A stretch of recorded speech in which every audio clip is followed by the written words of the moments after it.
Decades ago, thousands of Britons laid their lives on the line for both their country and its allies. But getting recognition for their bravery today seems harder than showing it. RT's Sarah Firth has the story. The worst journey in the world. Winston Churchill's description of the grim ordeal that faced the British soldiers who were part of the Arctic convoys during World War II. Getting supplies to Russian forces, the convoys faced danger from above and below, from Nazi U-boats and aircraft. It was going into hell. The spray and the cold, it was certain death. If you fell overboard, that was certain death. I mean, the temperature was well below zero. I mean, I was 18 years of age, going up to Russia and enduring all that hardships and whatever.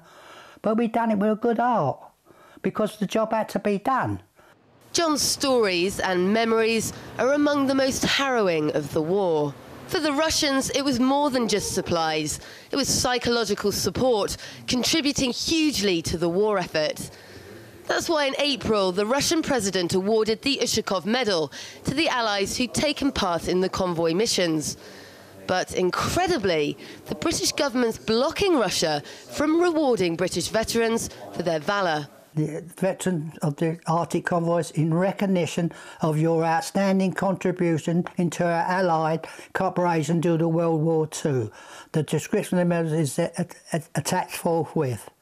But apparently, unless the British government sanctions it, it's a non-starter, which I think is unforgivable. Why? The Foreign Office says it's against the rules. In order for permission to be given for an award to be accepted, there has to be a specific service to the country concerned, and that service should have taken place within the previous 5 years. John's wife says that's ridiculous. They're all late 80s, early 90s, some of them.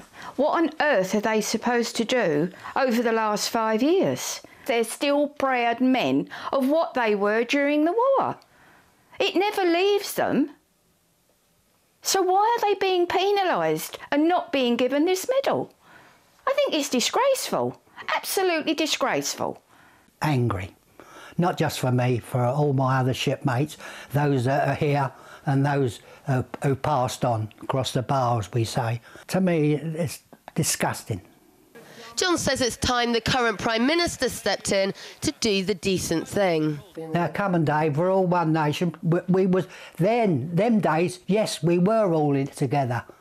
Us, the Russians, the Americans, the French, the Belgians. Yes, we were all in it together then, but apparently we've been left out because we can't have this medal. Everybody else is getting it, other foreign countries getting it, or we're not getting it.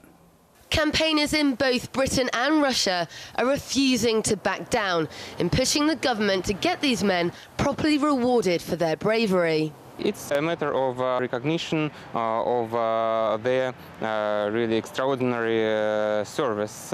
And the Arctic convoys were really important for people during the war to see that we were allies, we were together, and together we will win. Two pivotal wartime allies who found friendship in real adversity, illustrated by John's pictures and stories of his time working with the Russians, Cossack dancing and bartering. These are the medals that John received for his heroic deeds during World War II. He was hoping, along with the other veterans involved in the Arctic convoys, to add the Ushakov Medal to their collection. But as long as the British government continues to refuse to allow them to be awarded, they won't be adding that medal that they so deserve. Sarah Firth, RT, London.